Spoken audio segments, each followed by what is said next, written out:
Every gardener knows the satisfaction of layering greens and browns, watering and turning a compost pile as it slowly transforms into rich, dark soil. But there's one overlooked step that can make that transformation faster, healthier, and far more productive: burying cardboard under your compost as a pre-lining. At first it sounds almost too simple. After all, cardboard is just packaging material. Yet when placed strategically at the base of a compost pile, it does more than just decompose. It accelerates microbial activity, creates a nesting zone for worms, improves moisture balance, and stops nutrients from leaching away. What seems like waste on the surface becomes one of the most valuable foundations you can give your compost. This is a trick worth paying attention to, especially if your compost has ever struggled with uneven breakdown, pests, or dry, lifeless soil at the bottom.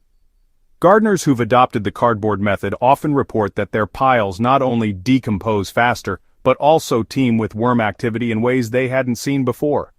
Let's break down exactly why this happens, and how you can use cardboard as a hidden tool to transform your compost into a living engine of fertility. Composting is at its core a biological process, and like any living system, it needs the right balance of moisture and heat. Too much water and your pile turns into a slimy anaerobic mess. Too little and the microbes dry up, leaving the material stagnant. Cardboard buried under the pile acts like a sponge, soaking up excess water during heavy rains and slowly releasing it back as conditions dry. This stabilizing effect keeps the microbial community alive and active through the natural ups and downs of weather. Cardboard also contributes to regulating heat. As the pile generates warmth from microbial activity, the cardboard below traps it, preventing energy from dissipating into the soil too quickly. This thermal layer can help maintain the hot core that drives rapid decomposition, especially during cool nights or early spring. By buffering both moisture and temperature swings, cardboard creates an environment where compost organisms can thrive without interruption. If there's one reason gardeners should embrace this method, it's the way cardboard attracts earthworms. Worms are the hidden workforce of any compost pile, and honestly, they prefer environments that feel safe, damp, and fibrous. Cardboard offers all three. Its layered structure kind of mimics natural mulch or rotting wood, which are materials worms instinctively burrow into. When you place it at the base of a pile, cardboard becomes a nesting zone where worms can retreat during extremes of heat or cold, only to return to the main compost mass when conditions improve. But worms don't just hide there, they feed on the cardboard itself. As they shred and digest it, they break it down into worm castings, which is honestly one of the richest natural fertilizers you can add to your soil. These castings mix upward into the compost, enriching it with nutrients and beneficial microbes. By burying cardboard, you're essentially setting up a worm hotel beneath your pile, a base camp that keeps them close and active all year long. One of the overlooked problems with compost piles is nutrient leaching. When rainwater filters through the pile, it can wash soluble nutrients deep into the ground, where they're just lost to plant roots. Cardboard buried at the bottom acts like a barrier, slowing that downward flow. Instead of escaping, nutrients linger in the pile longer, giving microbes and worms the chance to recycle them into stable organic matter. This barrier also prevents unwanted invasions from below. Without a protective layer, grasses, weeds, or even tree roots may creep upward into a pile, feeding on its nutrients. Cardboard chokes off that intrusion, smothering any growth while allowing decomposition above to proceed undisturbed. It creates a controlled environment where the pile works for you, not for the surrounding weeds. When people think of decomposition, bacteria usually get all the attention.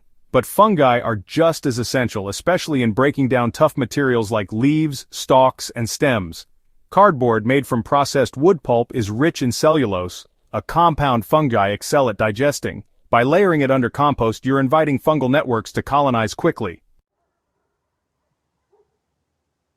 These fungal threads don't just consume cardboard, they spread upward into the pile, weaving through organic matter and unlocking nutrients bacteria can't reach. Fungal-rich compost tends to have better structure, holding water while remaining fluffy and aerated. Gardeners often describe it as having the sweet forest floor smell of healthy humus. Without cardboard or another cellulose-rich starter, fungal activity can take months to establish. With it, you're accelerating the natural succession that makes compost fully mature. Every compost pile, it needs a good balance of greens and browns. Greens, well, they provide nitrogen, which fuels the initial microbial heat.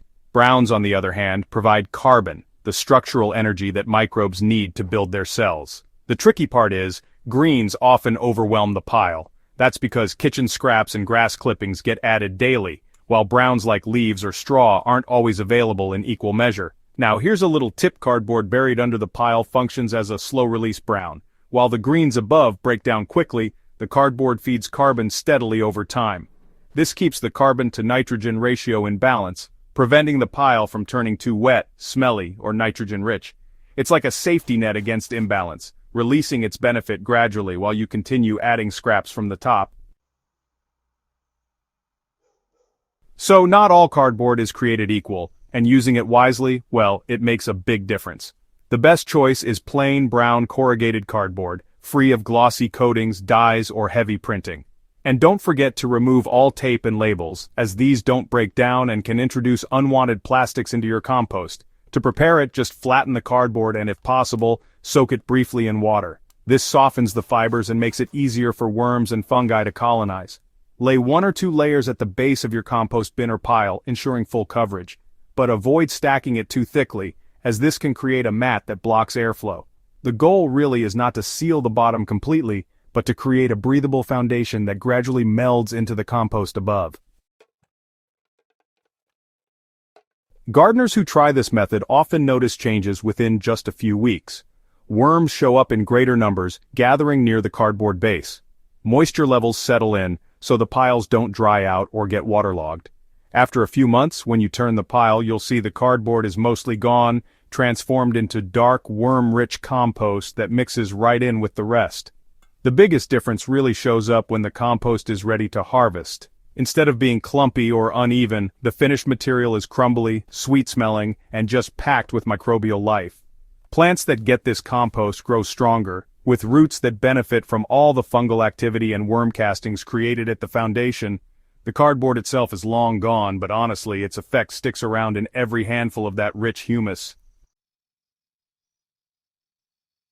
These days, when so many gardeners are rethinking sustainability, the cardboard method stands out as a perfect way to turn waste into a resource. Instead of sending packaging off to recycling or worse, the landfill, you can transform it into the very life of your soil. It's a cycle of renewal that really echoes the ideas behind regenerative gardening. Nothing gets wasted, and everything has a purpose. Plus, this approach makes composting a lot more forgiving. Beginners often run into piles that stall, start to smell, or attract pests. By giving your pile a structured, balanced foundation, cardboard helps cut down on those headaches and sets you up for success. And for folks who already have some experience, it just takes composting to a whole new level of richness and speed, making sure every pile produces the kind of living soil that leads to bigger, better harvests.